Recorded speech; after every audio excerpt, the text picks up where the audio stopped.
मैंने एक हफ्ता पहले एक वीडियो अपलोड करी थी बिग स्कैम एक्सपोज के नाम से। तो आपके हिसाब से इस पूरी लड़ाई में कौन सही है कौन गलत है? नहीं, सिर्फ ये नहीं बोलना है कि आप प्रॉपर लॉजिकली ये बताना है कि अगर मैं सही हूं तो क्यों हूं और अगर मैं गलत हूं तो क्यों हूं। मेरा ये जो ओपिनियन है ना, वो मेरे भाई के भी एक्सपीरियंस पे बेस्ड है, ना कि जस्ट मैं आपका या किसी और का व्यू देख कर आई हूँ। बेसिकली मैंने इसको बहुत करीब से देखा है, क्योंकि जब हम 11th और 12th में थे, अभी मैं यूपीएससी कर रही हूँ यहाँ पर, तो जब हम 11th और 12th में थे तो मेरे भाई को भी ऐसे लोगों ने अप्रोच किया था, मुझे भी कई बार अप्रोच किया था। वहां पे आपने देखा होगा किस तरीके से मोटिवेट किया जाता है, कैसे एक इंसान एक को अलग सा ही इन्वायरमेंट क्रिएट कर दिया जाता है कि आपको समझ में ही नहीं आएगा कि क्या गलत है क्या सही है। वो इतने कॉन्फिडेंट हो गए, स्पेशली एक लड़की थी, मेरी फ्रेंड थी, वो मुझे बोलती थी कि तू चल तू चल। तो हमेशा उसके स्टेटस पे मुझे यही दिखता था कि कोई BMW के साथ फ़ोटो पोस्ट कर रहा है। Exactly guys, I am not lying. तो कोई मर्सिडीज़ के साथ डाल रहा है। तो भाई ने भी मुझे कल ये बात बताई कि ये सब फेक होता है। अगर प्रोडक्ट बेचना तो आप सिंपली बेच दो ना, कि हाँ साबुन है 10 रुपये का, ले लो। उसके पीछे आप BMW क्यों दिखा रहे हो, जो कि वो पॉसिबल नहीं है। Exactly, that is the truth. कुछ लोगों को ये लग रहा है कि ये लड़ाई मेरे और विवेक बिंद्रा के बीच में है, जबकि ऐसा कभी था ही नहीं। ये कुछ लोग समझ रहे हैं या वो खुद समझ रहे हैं। ये लड़ाई एक्चुअल में सच और झूठ की है। ये लड़ाई एक्चुअल में सही और गलत की है। सर इसमें गलत क्या है वैसे? सर वो कोई तिकड़म लगा के अपना कोई प्रोडक्ट बेच रहा है। सर ऐसे बहुत सारे लोग हैं दुनिया में जो कुछ ना कुछ कर ही रहे हैं, कई सारी टैक्टिक्स लगा रहे हैं। और जैसे एडवर्टीजमेंट में बहुत सारा कुछ होता है, तो सर ये भी इसने भी कोई अपनी टैक्टिक्स निकाली है, तो उसमें सर गलत क्या अपना प्रोडक्ट बेचने वेरी गुड पॉइंट कि इसमें गलत क्या है। कुछ बताना चाहेगा कि इसमें कुछ गलत है या नहीं है या ये सही है? सर बेसिकली इसमें सबसे पहले हमारे लोग 18 to 25 के एज ग्रुप के बच्चों को टारगेट किया जाता है और इसमें उनको सेमिनार तक ले जाया जाता है और उनको ज़बरदस्ती आप अपने कुछ भी बेच रहे हो उन्हें फंसा दिया जाता है। सर अजीब टाइप के वहाँ म्यूजिक वगैरह चल रहे होते सेमिनार में। मैं खुद भी ज्वाइन किया था एक कंपनी में और वो बोलते थे कि आपको आपकी दाढ़ी आने से पहले आपकी गाड़ी आ जाएगी। आई नहीं सर। सर सबसे पहले मैं ये कहना चाहूँगा, क्योंकि जिस आपने बिग स्कैम वीडियो अपलोड की यूट्यूब पे, उसमें आपने ना नाम किसी का बताया ना कंपनी का नाम लिया। तो अगर मैं जैसे चोरी कर रहा हूँ, आप चोर चोर कह रहे हैं, अगर मैंने वो गलती की है तो ऑब्वियसली मैं चिढ़ूंगा उस बात से। आप अगर नाम लेते तो गलत था, कंपनी का या उनका या किसी स्पेसिफिक पर्सन का, तो गलत होता। आपने नाम तो नहीं लिया, और अगर नाम नहीं लिया है आपने और अगर मैं गलत हूँ तो मैं चिढ़ूंगा। और एक और मजेदार बात बताइए, जब वो वीडियो अपलोड हुई कितनों को समझ आया था मैं किसके बारे में बात कर रहा हूं? बहुत कम लोगों को। अगर वो कुछ नहीं करते, चुपचाप बैठे रहते, तो 2 दिन में सब भूल भाल जाते। सब खत्म हो जाता। मतलब एक टीचर है जो क्लास में सामने खड़े होकर के बोल रही है तुम में से किसी एक ने चोरी करी है, और एक बच्चा खड़ा होकर के बोलता है मैंने चोरी नहीं करी है, मैंने चोरी नहीं करी। अरे नहीं करी तो बैठा रहना चुपचाप। सर इस पर मैं अपने थॉट शेयर करना चाहूँगा। सबसे पहले तो कोई कोर्स बेचना या प्रोडक्ट बेचना कोई गलत नहीं है, लेकिन प्रोडक्ट का अगर आप 50,000 का बेच रहे हो तो उसकी औकात भी होनी चाहिए उतनी। उनके प्रोडक्ट की औकात है 100 रुपये की, लेकिन बेच रहे हैं 50,000 में। सर एक पॉइंट और मैं शेयर करना चाहूँगा। प्लीज बोलिए। लाइक किसी को पसंद नहीं आया और आप उससे कह रहे हो कि आप दूसरों को सेल करो, तो वो उससे ही बड़ा स्कैम है। असली स्कैम ये है, ध्यान से समझ लो सब लोग, कि एक प्रोडक्ट जो आपको पसंद नहीं आया, आप अपने पैसे वापस मांग रहे हो, लेकिन आपको कहा जा रहा है अगर आपको अपने पैसे वापस चाहिए तो अपने जैसे और 4 बेवकूफ पकड़ करके लाओ और उस पर 30% 35% जो भी है कमीशन लो, और जो आपने पैसा लगाया वो पूरा पैसा आपको वापस। ये स्कैम है। अच्छा, इसी में अगर कोई जेन्युइन प्रोडक्ट हो तो क्या ये स्कैम है? नो सर, नहीं है। ये भी ध्यान से समझ लेना। तो मजे की बात यह है कि जब मैंने स्कैम को एक्सपोज किया तो ऐसी हजारों कंपनीज हैं इंडिया में, उनमें से सिर्फ एक ही कंपनी वाले और उस कंपनी का मालिक नहा धो करके मेरे पीछे पड़ गया। इसका मतलब क्या निकालोगे? अब आ करके कह रहे हैं कि बताओ इसमें स्कैम क्या है। तो ठीक है, मैं बताता हूं स्कैम क्या है। आज अच्छे से बताता हूं और पूरी दुनिया को समझाता हूं कि स्कैम होता क्या है। तो एक काम करते हैं, एक वीडियो देखते हैं। उस वीडियो को देखने के बाद में आप लोग अपने व्यूज बताइएगा कि स्कैम है या नहीं है। दोस्तों मेरा नाम नीरज है, मैं राजस्थान जोधपुर से हूँ। बड़ा बिजनेस है। अभी 5 दिन पहले 4 सितंबर को मुझसे एग्रीमेंट पे साइन करवाए और बोले कि आपका जो ये केस है हम सोल्व कर देंगे और जो आपका बाकी पेमेंट है वो हम आपको रिफ़ंड कर देंगे। 4 तारीख के बाद हमारा एग्रीमेंट हुआ। मुझे सेटलमेंट एग्रीमेंट दिया कि आप एग्रीमेंट पे साइन करो, इसको अच्छे से रीड करो, पढ़ो इसको, फिर आप साइन करके हमें भेजो, तब हम आपका जो पैसा है वो हम आपको रिफ़ंड कर देंगे। मेरा जो भी पैसा है मैक्सिमम जो है अब 35,000 मेरा पैसा बड़ा बिजनेस में भी बाकी है। लॉस तो अगर मैं बोलूँ तो मेरा कैश का 1 लाख का मेरा लॉस हुआ है 2 साल के अंदर। एक साल मैंने फुल काम किया, DMT भी पैसा खर्च किया, आना जाना बहुत स्ट्रगल किया, लेकिन पैसा नहीं कमा पाया। 1 लाख का मैं लॉस करके बैठा हूँ। लेकिन जो बड़ा बिजनेस को मैंने दिया था उसमें मेरा 35,000 अभी बाकी है बड़ा बिजनेस लेने का। और जो हमारा एग्रीमेंट का साइन हुआ था वो हुआ था 40,000 का। तो मेरा समीर करके नाम है, तो उन्होंने मुझको एग्रीमेंट दिया और बोला कि 40,290 रुपये जो अमाउंट है वो आपके हम अकाउंट में ट्रांसफ़र कर देंगे जब आप एग्रीमेंट साइन करके हमें भेजोगे उसके बाद। तो मुझे 2-3 दिन बोलते रहे सर कल होगा, परसों होगा, 24 घंटे 48 घंटे ऐसे ही बोलते लास्ट में आके बोला सर आपको रिफ़ंड नहीं होगा, आप हमारे रिफंड कैटेगरी में नहीं आते। और उसके बाद मेरे को बोला सर हमारे सीनियर आपको कॉल करेंगे, लेकिन उनके किसी भी सीनियर्स का मेरे पास कॉल नहीं आया, ना मुझे व्हाट्सएप पे रिप्लाई दे रहे हैं। यहाँ पे कुछ पोस्ट हैं वो भी मैं आपको शेयर कर दूंगा स्क्रीनशॉट, जो आप देख सकते हो कि कितना बड़ा मेरे साथ फ्रॉड हुआ है। तो अगर आपको भी ऐसे सेटलमेंट एग्रीमेंट दिया जाता है कि आप साइन करिए और आपको पैसा हम रिफंड दे देंगे, तो मेरे दोस्तों ये बिल्कुल भी भूल कर भी मत करना एग्रीमेंट साइन। पहले आप उनको बोलो कि पहले पेमेंट दो, उसके बाद हम एग्रीमेंट साइन करेंगे। देखो भाई एग्रीमेंट क्या है, क्योंकि हम मिडिल क्लास फैमिली से गरीब लोग हैं, हमें सिर्फ अपने काम से मतलब होता है ना। तो हमें जब अपना पैसा मिल जाएगा तो हम पैसा लेके हमें क्या करना बड़ा बिजनेस है ना, हम उनके बारे में नेगेटिव क्यों बोलेंगे। उसके बाद इन्होंने मुझसे वीडियो भी बनवाया, मेरा यूट्यूब चैनल था वो भी डिलीट करवा दिया, व्हाट्सअप ग्रुप भी डिलीट करवा दिया, लेकिन मेरा पैसा इन्होंने रिफंड नहीं किया। जो उन्होंने बोला मैंने वो किया, लेकिन मेरा पैसा इन्होंने रिफंड नहीं किया है। इसलिए मैं दोबारा सब वीडियो बनाना सोशल मीडिया पर, जब तक मेरा पैसा नहीं मिल जाता है मैं तब तक वीडियो बनाता रहूँगा और अपनी लड़ाई में लड़ता रहूँगा। अगर वो मेरी तरफ लीगल एक्शन भी मेरे ऊपर लेंगे तो उसका भी मेरे को कोई दिक्कत नहीं है, क्योंकि वैसे भी हम बर्बाद हो चुके हैं, हमारा पूरा सब कुछ है जो उजड़ चुका है ना। तभी इससे बुरा हमारे साथ जो भी होगा वो देखा जाएगा, और जो बुरा हमारे साथ हो चुका है इससे ज़्यादा बुरा हमारे साथ नहीं हो सकता है ना, और ना भी वो कर सकते। जितना बुरा होना था वो हमारे साथ हो चुका है। मैं जब भी IBC के बारे में सोचता हूँ मुझे ऐसा लगता है कि मेरा पैसा भी बर्बाद हो गया, मेरा टाइम भी बर्बाद हो गया। मैंने इतना ट्रस्ट किया था विवेक बिंद्रा जी पर, मेरा ट्रस्ट भी चला गया और मुझे सुसाइडल थॉट आते हैं। और मैं अगर कंपनी मेरा पैसा रिटर्न नहीं करती है तो मैं सुसाइड करूँगा। और मैंने 10-12 वीडियो बना करके अलग अलग चैनल पर डाल दिए हैं और शेड्यूल कर दिया है।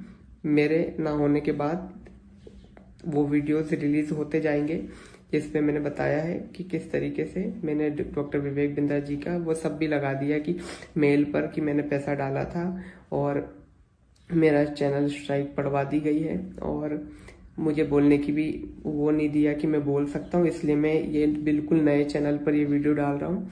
और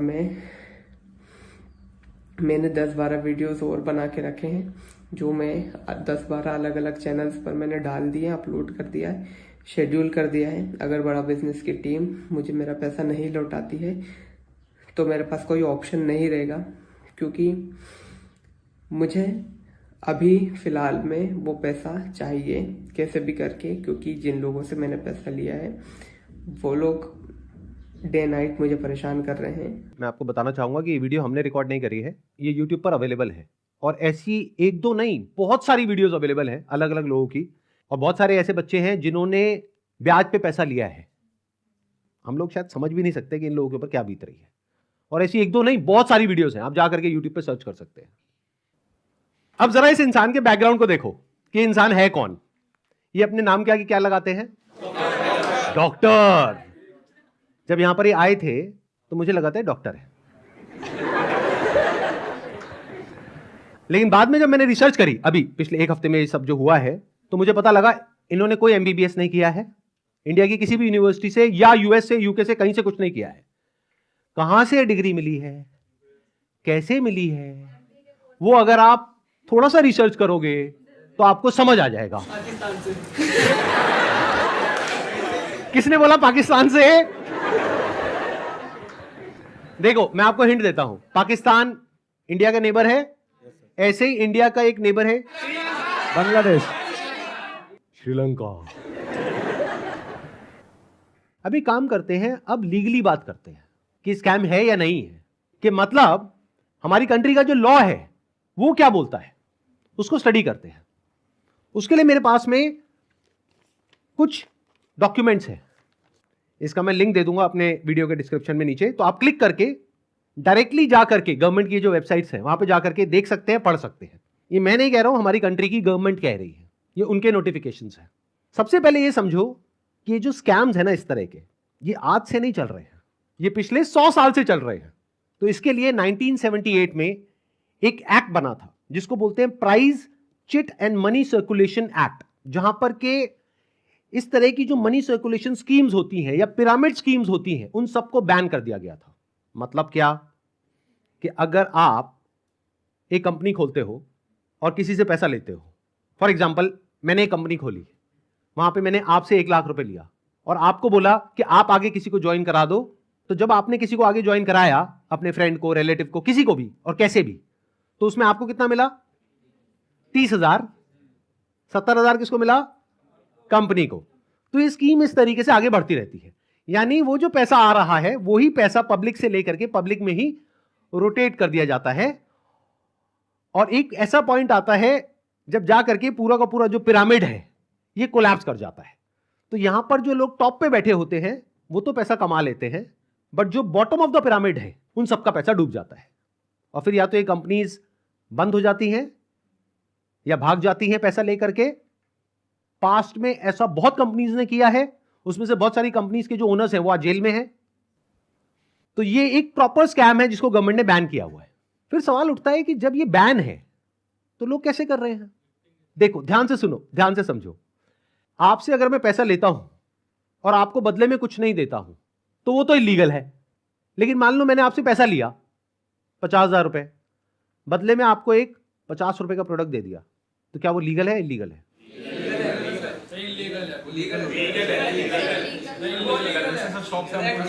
हो गया ना कंफ्यूज? तो ये एक लूपहोल है, ये जो लॉ है उसके अंदर, इसको ये लोग यूज कर रहे हैं। मतलब गवर्नमेंट ने क्या कहा कि अगर आप किसी के घर का दरवाजा तोड़ते हो और अंदर जाते हो और चोरी करते हो तो आपको सजा होगी। लेकिन ये लोग क्या बोल रहे हैं कि देखो दरवाजा लिखा है, खिड़की नहीं लिखा है। खिड़की से तो हम जा सकते हैं ना। तो जो कंपनीज जेन्युइन है और जो फेक है उसमें सबसे बड़ा फर्क क्या होता है कि जो प्रोडक्ट है अगर लोग उसकी वजह से ज्वाइन कर रहे हैं और वही एडवर्टाइजिंग में कहा जा रहा है, वही उसका ओनर कह रहा है, तब तो वो जेन्युइन है। मेरे हाथ में ये रिजर्व बैंक ऑफ इंडिया का सर्कुलर है। इसमें क्लियरली आरबीआई ने यानी रिजर्व बैंक ऑफ इंडिया ने कॉशन किया है public against multi level marketing activities. इसमें मैंने कुछ पॉइंट्स को हाईलाइट किया हुआ है, उसको मैं एक बार आपको एक्सप्लेन कर देता हूं। Income under such schemes majorly comes from enrolling more and more members from whom hefty subscription fees are taken rather than from the sale of products they offer। तो ये आरबीआई का कहना है। मतलब देखना ये है क्या वो जो प्रोडक्ट है और सर्विस है उसका जो प्राइस है वो मार्केट से थोड़ा ज्यादा है या बहुत ज्यादा है। अब आपको एक बहुत मजेदार बात बताता हूं। ये सिखा रहे हैं 10 दिन का एमबीए। 10 दिन में कौन सा एमबीए होता है? मतलब इस हिसाब से आईआईएम और ये जितने टॉप एमबीए कॉलेजेस हैं उसकी प्रिपरेशन के लिए लोग कोचिंग में जाते हैं, तैयारी करते हैं कैट को क्रैक करने के लिए, उस सबकी तो कोई जरूरत ही नहीं है। साक्षात विवेक बिंद्रा जी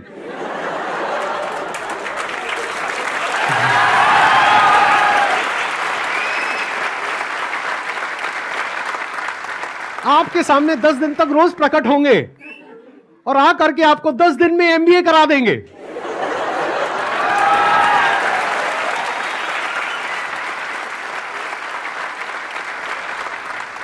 प्रोफेसर साहब एक बात बताइए, आपने अपनी वीडियो में बोला कि एक इमेज मैं 20,000 रुपए की बेच रहा हूं, तो क्या वो स्कैम नहीं है? और वो 50,000 का कोर्स बेच रहे हैं तो वो स्कैम है? इसका क्या मतलब है? मतलब भाई साहब ये है कि मेरी जो 20,000 की इमेजेस हैं वो कौन खरीदता है? आप में से कोई भी है जिसने आज तक मेरी कोई भी इमेज खरीदी? Not even a single person. तो हमारी इमेजेस कौन खरीदता है? जो बड़ी बड़ी कंपनीज हैं, बड़े बड़े ब्रांड्स हैं जिनकी टर्नओवर हजारों करोड़ रुपए की है, वो 20,000 रुपए की इमेज खरीदते हैं। क्यों खरीदते हैं?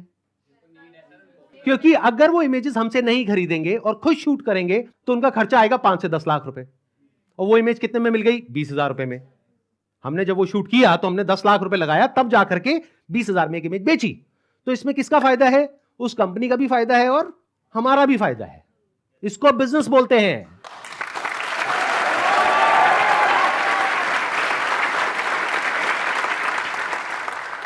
देखते हैं आरबीआई और गवर्नमेंट ऑफ इंडिया क्या कहती है उनके बिजनेस मॉडल के बारे में।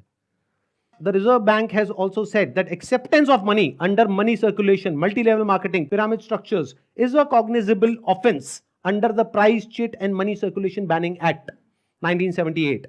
Members of public coming across such offers, ध्यान से सुनना, should immediately lodge a complaint with the state police. ये आरबीआई कह रही है कि अगर आपके साथ में ऐसा कुछ हुआ है तो आपको क्या करना है? You should immediately lodge a complaint with the state police.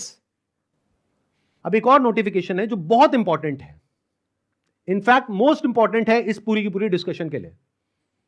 जितनी भी एमएलएम स्कीम्स चल रही हैं, पिरामिड स्कीम्स चल रही हैं, डायरेक्ट सेलिंग कंपनीज चल रही हैं, एफिलिएट मार्केटिंग कंपनीज चल रही हैं, कि वो लीगल है या इलीगल है, ये कैसे समझा जाए। तो इसके लिए गवर्नमेंट ऑफ इंडिया ने 2021 में एक बहुत ही अच्छा स्टेप उठाया। ये मेरे हाथ में एक नोटिफिकेशन है गवर्नमेंट ऑफ इंडिया का, मिनिस्ट्री ऑफ कंज्यूमर अफेयर्स का। उसमें क्या कहा गया है? ये टोटल 13 पेज का डॉक्यूमेंट है, जिसमें क्या कहा गया है? The central government hereby proposes to frame consumer protection direct selling rules 2021। 2021 में आए थे ये। इसके बारे में बहुत लोगों को पता ही नहीं है, इसलिए ये स्कैम इतने आसानी से चल रहे हैं। अगर पता हो तो इनकी दुकान 2 दिन में बंद हो जाए। डिटेल में अगर आप जानना चाहते हैं इसमें क्या क्या लिखा हुआ है तो नीचे यहाँ पे डिस्क्रिप्शन में आपको लिंक मिलेगा, उस पर क्लिक करके आप देख सकते हैं और पढ़ सकते हैं इसको। मैं बस शॉर्ट में कुछ पॉइंट्स मैंने हाईलाइट करे हुए हैं, वो आपको बताता हूं जो समझना बहुत जरूरी है। It applies to all models of direct selling, whether it is multi level, whether it is single level, whether it is affiliate, किसी भी स्ट्रक्चर से आप सेलिंग कर रहे हो तो आपको इन रूल्स को फॉलो करना है। सबसे पहला रूल क्या है? It has no provision that a direct seller will receive remuneration और incentives for recruitment oblique enrolment of new participants in the direct selling business except as a result of sale of goods और services by them. मैं इसको थोड़ा सरल भाषा में translate करके बताता हूं। इसमें कहा जा रहा है, आप अगर एक डायरेक्ट सेलिंग कंपनी हो तो आपकी कंपनी में जो डायरेक्ट सेलर्स हैं उनको जो पैसा मिल रहा है या इंसेंटिव मिल रहा है या कमीशन मिल रहा है, वो नए मेंबर्स को एनरोल करने पर नहीं मिलना चाहिए, बल्कि वो मिलना चाहिए फॉर सेल ऑफ गुड्स और सर्विसेज बाय देम। वो जो कंपनी गुड्स और सर्विसेज दे रही है उसकी वैल्यू क्या है? अब ये कौन डिसाइड करेगा? जिन्होंने वो परचेज किया। अगर तो उन्होंने 50,000 का कोर्स परचेज किया इनकी कंपनी से और वो सब सेटिस्फाइड है तो कोई प्रॉब्लम ही नहीं है। बट अगर उसमें से 99% लोग सेटिस्फाइड नहीं और अपना पैसा वापस मांग रहे हैं और ये पैसा वापस नहीं कर रहे हैं तो ये स्कैम है ना। बिंद्रा जी आपने पूछा था ना क्यों है ये स्कैम, तो बता रहा हूं आपको। इसमें कहा गया है, इट अलाउज और provides for a buy back और repurchase policy for currently marketable goods which are not unpacked और services sold to the participant at the request of the participant at reasonable commercial terms. मतलब कि कोई buyback का option होना चाहिए। किसी company ने आपको 50,000 रुपए के कुछ प्रोडक्ट्स या सर्विसेज दे दी, अब आप कहते हो मेरे किसी काम की नहीं है, तो अब आप उसका क्या करोगे? उस कंपनी को एक बायबैक पॉलिसी देनी पड़ेगी। अब देखना, ध्यान से सुनना, ध्यान से समझना। बायबैक आप किस चीज पर दे सकते हो? जिसकी कोई मार्केट वैल्यू हो। मतलब कि गवर्नमेंट क्या कह रही है यहां पर कि आप कोई ऐसा प्रोडक्ट बेचो डायरेक्ट सेलिंग में जिसकी कोई मार्केट वैल्यू हो, क्योंकि अगर 3 महीने बाद वो इंसान आकर के कहता है कि ये लो आपके प्रोडक्ट्स वापस, तो उस कंपनी को पता है कि ये प्रोडक्ट्स पैक्ड हैं, तो ये प्रोडक्ट्स हम किसी और को दे देंगे, तो ना कंपनी का नुकसान हुआ ना कस्टमर का नुकसान हुआ। बट अगर कुछ आपने ऐसा बेच दिया है जिसकी कोई मार्केट वैल्यू ही नहीं है, फॉर एग्जाम्पल आपने एक कोर्स खरीदा इनसे, अगर आप जा करके किसी को बोलते हो कि ये कोर्स मैंने 50,000 का लिया है, आपको 5,000 का देती हूं, ले लो, कोई लेगा? 500 रुपए का लेगा? तो इसकी मार्केट वैल्यू क्या है? Zero. It is a clear violation of this act. इसलिए ये स्कैम है बिंद्रा जी।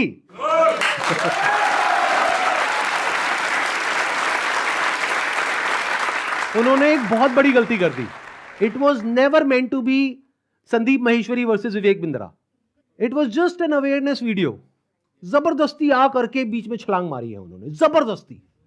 मेरा मकसद सिर्फ किसी एक पर्सन को टारगेट करना नहीं है, बल्कि सबको अवेयर करवाना है कि देखो दुनिया में ऐसा कुछ हो रहा है तो बच करके रहो। Mis selling means recklessly misrepresenting a product और service in order to successfully complete a sale. It also includes providing consumers with misleading information about a product or service. This can involve omitting key information, मतलब key information आप उनसे छुपा रहे हो about a product, or providing information that makes the product appear to be something it is not. मतलब कि अगर सरल भाषा में बोला जाए तो आप ऐसा नहीं कर सकते कि आप दिखा कुछ और रहे हो और दे कुछ और रहे हो. उन्होंने अपनी एक वीडियो में नहीं, पता नहीं कितनी वीडियोस में खुलेआम खुद उन्होंने, विवेक बिंद्रा ने खुल करके बोला है कि अगर आप महीने का 10 लाख रुपए नहीं कमा सके तो मैं आपके सारे पैसे वापस कर दूंगा. अब एक सबसे इंपॉर्टेंट क्लॉज आ रहा है, इसके बाद मैं एक वीडियो प्ले करूंगा. क्लॉज नंबर 7 का 2E एक पर्टिकुलर क्लॉज है जो सबसे इंपॉर्टेंट है इस पूरे के पूरे सर्कुलर में. इसको ध्यान से सुनना, ध्यान से समझना. A direct selling entity and direct seller shall not refuse to take back spurious goods or deficient services and refund the consideration paid for goods and services provided. इससे कोई फर्क नहीं पड़ता कि आपने उस कंपनी के साथ में क्या एग्रीमेंट किया है. फर्क इससे पड़ता है कि लॉ क्या है. फॉर एग्जाम्पल, आप किसी के साथ में एग्रीमेंट करते हो किसी का मर्डर करने के लिए, तो आप कोर्ट में जाकर के ये नहीं बोल सकते थे कि हमारा एग्रीमेंट था. क्यों? क्योंकि जो कंट्री का लॉ है वो किसी भी एग्रीमेंट के ऊपर है. The law of the land supersedes all agreements. तो आप लोग जो डर रहे हो ना कि हमने उनके साथ में कॉन्ट्रैक्ट साइन किया, एग्रीमेंट साइन किया है, अरे पहले लॉ को तो देख लो, लॉ क्या कहता है. अगर लॉ के हिसाब से वो गलत है तो गलत है, नो मैटर कि उसने आपके साथ क्या एग्रीमेंट किया है.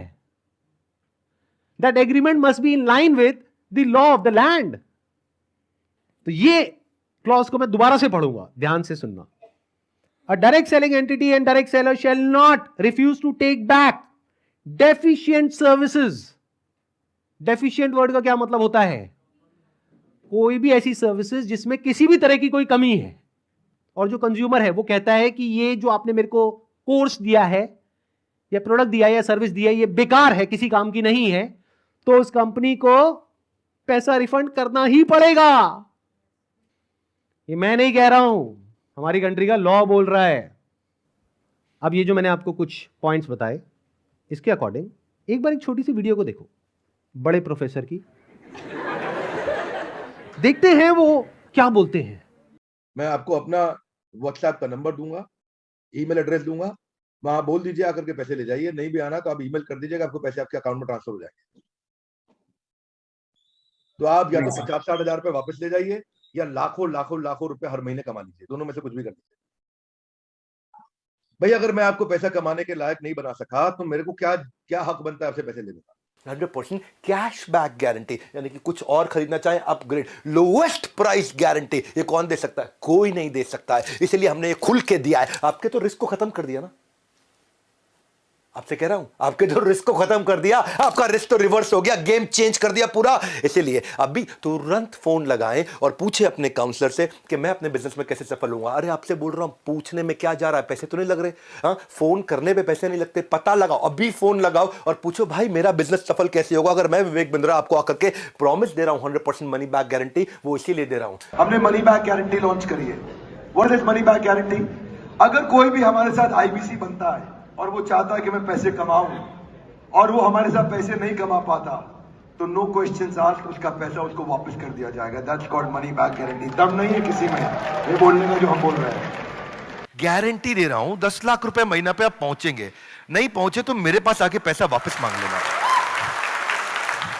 बड़े बड़े क्लेम्स कर दिए. एक बार समझने की कोशिश करते हैं क्या वो प्रैक्टिकली पॉसिबल है या नहीं है. इन्होंने कहा कि मैं अगर आपको महीने का 10 लाख रुपए कमाने के लायक नहीं बना सका तो अपने पैसे वापस ले जाइए. साल का 1 करोड़ रुपए अगर ये देना चाहते हैं आप लोगों को और 1 लाख लोग इनकी कंपनी में ज्वाइन कर चुके हैं, तो कितना पैसा चाहिए? 1 लाख करोड़ रुपए. तो हमारी टीम ने क्या किया, इनके जो फाइनेंशियल्स है उसको चेक किया कि भाई अगर 1 लाख करोड़ देना है तो कंपनी की टर्नओवर होनी चाहिए ना 2-3 लाख करोड़ की, क्योंकि वो भी तो कमाएगी ना. उनकी टर्नओवर पता है कितनी है पिछले साल की? 172 करोड़. अगर उसमें से मान लेते 30% भी वो कमीशन देते हैं अपने आईबीसीज को, कितना पैसा उन्होंने डिस्ट्रीब्यूट किया स्कीम में? 50 करोड़. तो कितने लोगों के हाथ में आया 1-1 करोड़? 50 बस. और बाकी लोगों का क्या हुआ? उनके हाथ में क्या आया? 0. कि अगर वो चाहे भी तो ये जो बड़े बड़े क्लेम्स कर रहे हैं इसको पूरा नहीं कर सकते। पहले तो ये जो क्लेम्स कर रहे हैं वही सब इलीगल है। This is complete scam. अरे यही तो उन सब लोगों ने किया जो हमारा देश छोड़ करके भाग गए हैं। पब्लिक से पैसा ले लिया या बैंक से पैसा ले लिया, और जब बैंक आया पैसा वापस मांगने के लिए जो उसका हक है, तो उन्होंने कहा हमारे पास तो नहीं है देने के लिए, वो तो हमने पार्टीज में खर्च कर दिया। वो मेरी बर्थडे पार्टी थी ना, वहां पे डांस करने में बहुत मजा आ रहा है। अब हमें क्या करना चाहिए? क्या बस ऐसे ही स्कैम होते रहे सोसाइटी में और हम बैठ करके तमाशा देखते रहे? सर, हमें एक्शंस लेना चाहिए। फर्स्ट ऑफ ऑल एफआईआर जिनके साथ हुआ है उन्हें एफआईआर फाइल करना चाहिए। लॉ को एक बार देखना चाहिए। नहीं समझ आ रहा है तो जिसको समझ है लॉ की उसके पास जाना चाहिए, उससे समझना चाहिए। एंड पिटिशन नाम की चीज़ होती है, पब्लिक इंटरेस्ट लिटिगेशन, तो वो फाइल करनी चाहिए उनके खिलाफ, जिससे जो ये स्कैम्स हो रहे हैं वो ख़त्म हो। बिकॉज मॉरली ये मतलब गलत है। जिनका पैसा जा रहा है वो डिप्रेशन में जाके गलत कदम भी उठा सकते हैं। एंड इससे हमारे देश का यूथ ख़त्म होता जा रहा है, जो इस देश को आगे लेके जाएगा। सो जो लीगल एक्शंस हैं वो लेने चाहिए। इस एक्शन को हम दो कैटेगरीज में डिवाइड कर रहे हैं। एक वो जिनके साथ में स्कैम हुआ है, एक वो जिनके साथ में नहीं हुआ है।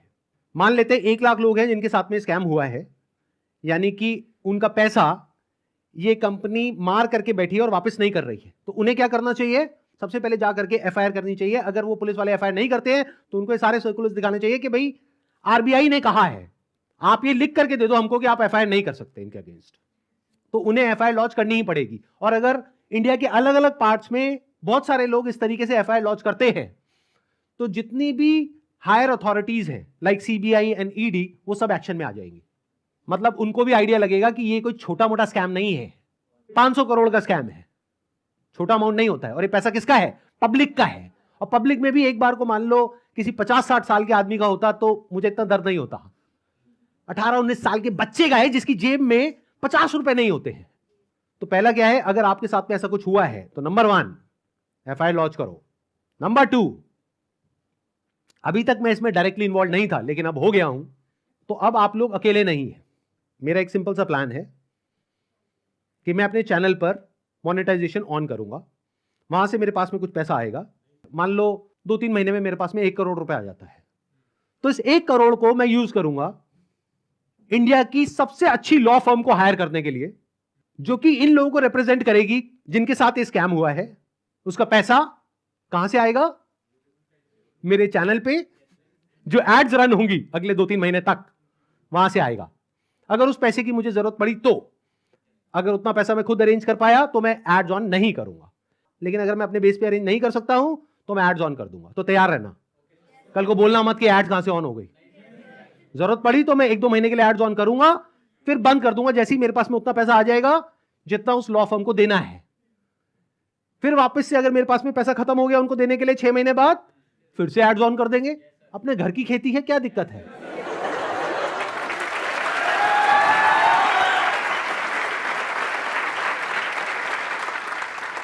तो अब आप लोगों को क्या करना है, जिनके साथ में स्कैम हुआ है हमको ईमेल करिए। हमारा एक ईमेल आईडी है legal@sandeepmaheshwari.com। और आप लोग क्या कर सकते हैं, जिनके साथ में स्कैम हुआ है, आरबीआई का हम एक लिंक यहां पर नीचे डिस्क्रिप्शन में पोस्ट करेंगे। एक तो इन सर्कुलर्स का, प्लस आरबीआई के जितने भी ऑफिसेज हैं अलग अलग स्टेट्स में, वहां पर जो उनके रिप्रेजेंटेटिव्स हैं उनका। तो आप क्या कर सकते हैं, जिनके साथ में ऐसा कुछ हुआ है, एक लेटर लिखिए छोटा सा, उसमें जो भी मन में है इंग्लिश में हिंदी में लिख दीजिए कि आपके साथ में ये हुआ, ये हुआ, ये हुआ, ये हुआ, और आपको अपना पैसा वापस चाहिए, लेकिन वो पैसा वापस नहीं कर रहे हैं। और साथ में सारे जो प्रूफ्स हैं, जो भी आपने पेमेंट करी, जो भी आपका रजिस्ट्रेशन नंबर है, वो सब अटैच करिए। इसको पोस्ट करिए, एक आरबीआई में और एक मिनिस्ट्री ऑफ कंज्यूमर अफेयर्स में। अगर ये करते हैं तो क्या होगा, सोचो उनके पास में हजारों लेटर्स पहुंच जाते हैं तो क्या होगा। तो गवर्नमेंट की जो भी सीनियर अथॉरिटीज हैं वो सब एक्शन में आ जाएंगी। अगर आपको बहुत ज्यादा डर लगता है कि पता नहीं क्या हो जाएगा, क्योंकि ये आदमी है तो थोड़ा अजीब।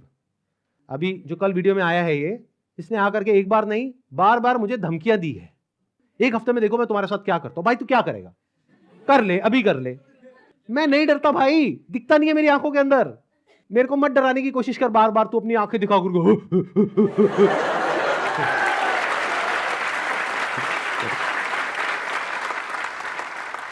अगर मेरे को एक्चुअल में कुछ हो गया अगले 1 हफ्ते में, तो सारा शक किस पे जाएगा? है ना? कैसा प्रोफेसर है, थोड़ा तो बुद्धि यूज कर, थोड़ा तो लॉजिक नाम की चीज यूज कर। पब्लिकली आ करके मेरे को धमकाए चले जा रहा है, क्या ये लीगल है? अच्छा, एक चीज ध्यान में रखनी है आप लोगों को जिनके साथ भी ये स्कैम हुआ है, चाहे आप हमको ईमेल कर रहे हैं, चाहे आप कहीं पर भी इस तरह से लेटर भेज रहे हैं या ईमेल्स भेज रहे हैं, जहां भी आप भेज रहे हैं, जो भी प्रूफ है पेमेंट का वो साथ में अटैच करिए और अपनी कॉन्टैक्ट डिटेल्स प्रॉपर तरीके से दीजिए, क्योंकि अगर आप हमको ईमेल कर रहे हैं तो हमारी लीगल टीम आपको कॉन्टैक्ट करेगी आपके फैक्ट्स को वेरीफाई करने के लिए। तो ये हो गया एक कैटेगरी उन लोगों की जिनके साथ में स्कैम हुआ है। अब बात करते हैं बाकी के लोग, जो आप लोग हो। क्या आप जेन्युइनली कुछ करना चाहते हो? कितने हैं जो जेन्युइनली कुछ करना चाहते हैं? तो एक हैशटैग है जिसको बहुत तेजी से हमको स्प्रेड करना है। मतलब कि जब ये वीडियो अपलोड होगी उसी दिन ये हैशटैग हर जगह ट्रेंड करना चाहिए। हर यूट्यूब के कमेंट सेक्शन में, ट्विटर पर, इंस्टाग्राम पर, हर जगह इसके बारे में बात होनी चाहिए। उसके पीछे क्या वजह है? क्योंकि जैसे ये वीडियो अपलोड होगी उनको समझ आ जाएगा कि अब उनके लिए सारे दरवाजे बंद हो गए हैं, and it is just a matter of time जब उनके अगेंस्ट बहुत बड़े लेवल पर लीगल एक्शन होने वाला है। तो वो क्या करेंगे? वही जो पास्ट में ऐसे सब लोगों ने किया, वो देश छोड़ करके भागेंगे। इसका टाइम नहीं देना है। तो वो कब हो सकता है? जब आरबीआई के जितने भी सोशल मीडिया पेजेस हैं, मिनिस्ट्री ऑफ कंज्यूमर अफेयर्स के जितने भी सोशल मीडिया पेजेस हैं, वहां पर सब जगह ये हैशटैग ट्रेंड कर रहा हो, तो क्या होगा? इमीडिएटली उसके ऊपर एक्शन होगा। तो अब इनको रोकने का क्या तरीका है? एक हैशटैग है, ध्यान से सुन लो इस हैशटैग को, और ये यहां पे आ भी जाएगा नीचे और वीडियो में भी दिख रहा होगा आपको। Hashtag stop Vivek Bindra. रोको इसको भाई।